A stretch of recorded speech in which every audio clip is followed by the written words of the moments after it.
Sir, स्थिर सरकार वो होती है जो समाज में अस्थिरता पैदा ना होने दे। यहां उल्टा मामला है। महीनों से वहां बुलडोजर चलाए जा रहे हैं, कहा जा रहा है सरकारी जमीन से अतिक्रमण घट रहा है, लेकिन सर लोगों के घर तोड़े जा रहे हैं बिना नोटिस के। प्रधानमंत्री डेमोक्रेटिकली इलेक्टेड, कौन विरोध करेगा? लेकिन डेमोक्रेसी में कई एनोमलीज आ रही हैं, विसंगतियां आ रही हैं, उनका जिक्र ना करूं तो पार्लियामेंट फिर किस बात की? सर, बुलडोजर प्रतीक बनता जा रहा उत्पीड़न का, माइनॉरिटी राइट्स के हनन का।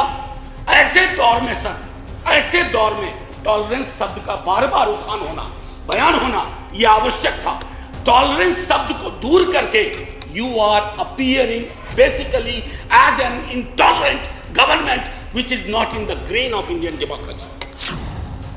और मैं तो कहूंगा कि तराजू उठा लो ना भाई, आविष्कार करवा लो किसके अंदर कितना पेट्रियोटिज्म है, पता चल जाएगा हकीकत क्या है और फसाना क्या है, अफसाना क्या है।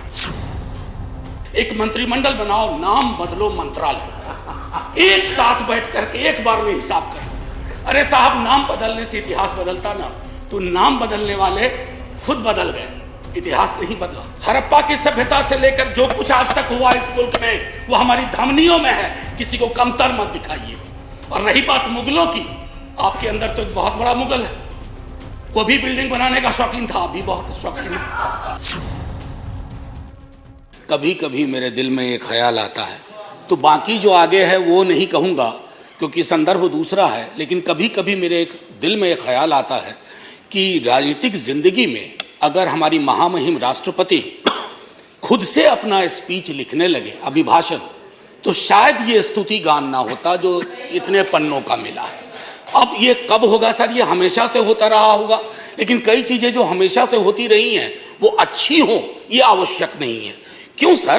क्योंकि जमीन की हकीकत और अभिभाषण के तथ्य मेल नहीं खाते हैं सर, और ये चिंता का विषय है। मसलन मैं शुरुआत करूं एक छोटी सी चीज से। पैरा 2 कहता है स्थिर सरकार। अरे समाज अस्थिर है तो स्थिर सरकार का क्या करें? उस ऑर्केस्ट्रा में जाकर के हम भी गाना गाएं? समाज में अस्थिरता के लक्षण जहां चले जाइए, क्षेत्रीय आधार पर, धर्म के आधार पर, जातिगत विषमता के आधार पर इतनी अस्थिरता है, और हम स्थिर सरकार का महिमा मंडन करें। सर, स्थिर सरकार वो होती है जो समाज में अस्थिरता पैदा ना होने दे। यहां उल्टा मामला है, ये चिंता का विषय है। इसकी अभिव्यक्ति माननीय राष्ट्रपति महोदया के अभिभाषण में नहीं होती है।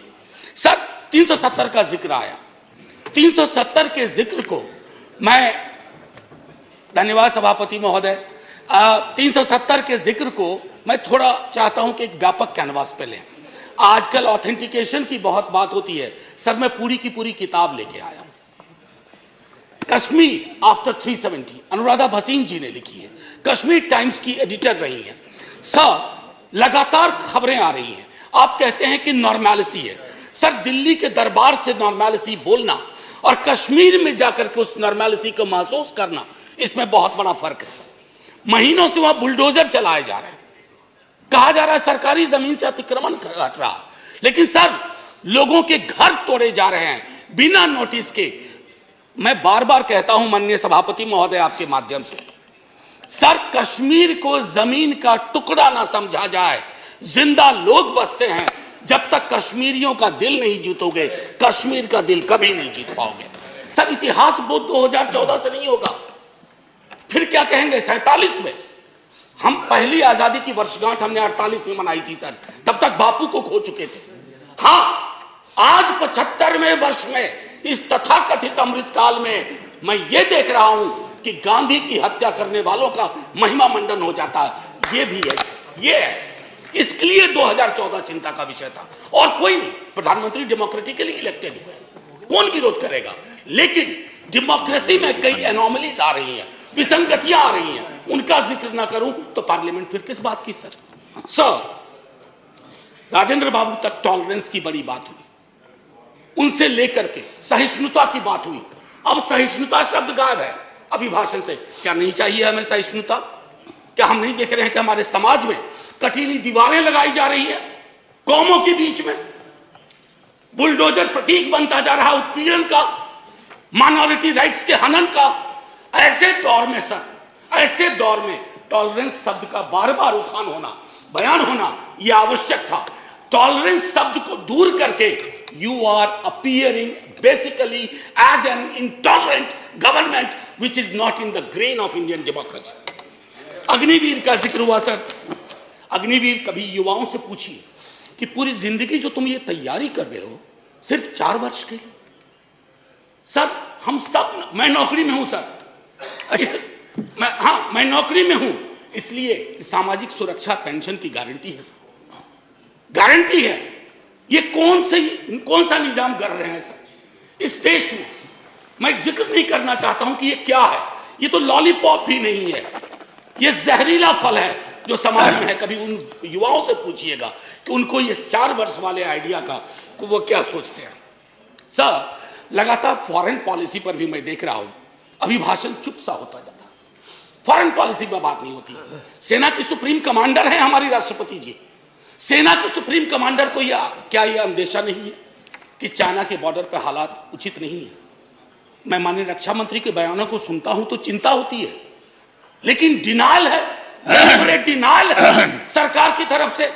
एक पड़ोसी के लिए तो लाल आंख निकाल देते हैं, दूसरे पड़ोसी के नाम पर आप चुप हो जाते हैं। Honorable member, security is a very sensitive subject, and you are a professor. We expect such a subject to be taken up very seriously, and let it not be usual discourse. Go ahead. Sir, I am a student of political science and history. In 1962, when India was at war with China, we had debated that in this parliament. Sir, national security, definition of national security is not the core prerogative of the ruling party. We are equally concerned. और मैं तो कहूंगा कि तराजू उठा लो ना भाई, आविष्कार करवा लो किसके अंदर कितना पेट्रियोटिज्म है, पता चल जाएगा हकीकत क्या है और फसाना क्या है, अफसाना क्या है। ये मैं कहना चाहता था। सर लगातार बीते वर्षों में अगर मैं कहूं फिलिस्तीन का जिक्र हुआ करता था। हमारे सारे प्रेसिडेंट वाजपेयी जी के टाइम तक फिलिस्तीन पे चुप हो गए। काहे को? क्या वजह है? क्या हम अपनी विदेश नीति में ये ताकत नहीं पैदा कर सकते कि oppressed community anywhere is are will shall have our concern? कितना बदल गए हम सर। मैं जानता हूं हिंदुस्तान के नजरिए से देखिए, लेकिन हिंदुस्तान की नजर मत बदलवाइए। जो 47 में नींव रखी थी गई थी, उस नींव को मत हिलाइए। उस नींव को हिला दीजिएगा तो पार्लियामेंट की बिल्डिंग भी ढा ढा के गिर जाएगी। ये चिंता का विषय है सर। जुडिशियरी, उसके बारे में भी जिक्र था। जुडिशियरी पर आजकल मैं देख रहा हूं 2 चम्मच सुबह 2 चम्मच शाम के हिसाब से बयान आते रहते हैं सरकार की ओर से। साहब हम सब जानते हैं कि जुडिशियरी में रिप्रेजेंटेशन होना चाहिए। हमारा दल राष्ट्रीय जनता दल और हमारे नेता लगातार कहते रहे कि वंचित समाज SC ST OBC का जब तक प्रतिनिधित्व नहीं होगा न्यायपालिका और न्यायालय दूर रहेंगे हमसे। लेकिन सर मामला अब बेसिक स्ट्रक्चर पर आ गया और बयान ऐसे आ रहे हैं जिनको न मौलिक की समझ न संरचना की समझ। बेसिक स्ट्रक्चर पर मैं तो और किसी को नहीं कहूंगा, आप आडवाणी जी को देख लीजिए, उनको पढ़ लीजिए, पता चल जाएगा। माननीय प्रेसिडेंट साहिबा के बयान में जातिगत बहुत बातें हुई, SC ST OBC। सर पूरे देश में एक लहर चल रही है जातिगत जनगणना की। आपके भी लोग अब बोलने लगे हैं सत्ता पक्ष के। सर मैं 12वें मिनट पे खत्म कर दूंगा, हालांकि 2 मिनट आपको जोड़ना भी था सर, माफी के साथ। मैं सिर्फ ये कहना चाहूंगा सर कि जातिगत जनगणना के लिए सरकार आपका कोई नुकसान नहीं होगा। मैं आपको यकीन दिलाता हूं थोड़ा फायदा होगा। हकीकत देखिए कौन कहां खड़ा है, इसलिए बिहार में हम सर्वेक्षण करवा रहे हैं। प्रेरणा लीजिए ताकि जिनका हक, जो वंचित रहे हैं। अब ब्लास्ट फ्रॉम द पास्ट अक्सर आता है, नाम बदलो नाम बदलो। डेली पार्लियामेंट के बाहर कोई पूछता है आज वो फलाना का नाम बदल रहा है। मैंने कहा यार पीस मिल में क्यों करते हो, खुदरा खुदरा कर रहे हो, थोक में करो, थोक में करो। अभी मंत्रिमंडल का विस्तार शायद होगा, एक मंत्रिमंडल बनाओ, नाम बदलो मंत्रालय, एक साथ बैठ करके एक बार में हिसाब कर दो। अरे साहब नाम बदलने से इतिहास बदलता ना, तो नाम बदलने वाले खुद बदल गए, इतिहास नहीं बदला। हड़प्पा की सभ्यता से लेकर जो कुछ आज तक हुआ इस मुल्क में वो हमारी धमनियों में है, किसी को कमतर मत दिखाइए। और रही बात मुगलों की, आपके अंदर तो एक बहुत बड़ा मुगल है, वो भी बिल्डिंग बनाने का शौकीन था, अभी बहुत शौकीन है। खैर एनीवे सर, मैं आखिरी टिप्पणी ये करूंगा आपके समक्ष सर, बिना नाम बताए बता रहा हूं। हम सबल केंद्र चाहते हैं, लेकिन केंद्र की सबलता संविधान से आती है, किसी दल के सत्ता पर एक अधिकार से नहीं आती। यदि केंद्र का व्यवहार न्यायपूर्ण नहीं रहा, यदि दलगत आधार पर प्रदेशों के साथ भेदभाव या पक्षपात किया गया, तो प्रदेशों में केंद्र विरोधी भावनाएं जन्म लेंगी। मैं नहीं सर, अटल जी 74 का भाषण। बस सर आखिरी, कुछ मित्रों ने इसे अनावश्यक कर्मकांड, यानी इस बहस को कर्मकांड का, मुझे तो यह सारा दृश्य प्रहसन सा प्रतीत होता है। राष्ट्रपति का अभिभाषण ही नहीं, इस पर होने वाली यह चर्चा करने वाला यह सदन, यह संसद कुछ अर्थों में बेमानी, व्यर्थ, जनजीवन से कटा हुआ, मैं नहीं अटल जी, ये हमारे लिए आईना होना चाहिए। सर आखिरी सर, एक जय हिंद तो बोलने दीजिए सर, जय हिंद बोल देने दीजिए, 2 मिनट मेरा जोड़ना भी है आपको। सर मैं सिर्फ ये कहूंगा, जय हिंद बोलने से पहले सर, ये अवसर होते हैं, सदन में जितने लोग हैं मैं सबका शुक्रिया अदा करता हूं, लेकिन लोकतंत्र नहीं बचेगा ना सर, तो सिर्फ अगर तंत्र बच गया तो कुछ बचेगा नहीं। जय हिंद सर, शुक्रिया बहुत बहुत। और आपके मन में कभी कभी ख्याल आता है, वो बाकी चेंबर में बताइए। जी सर।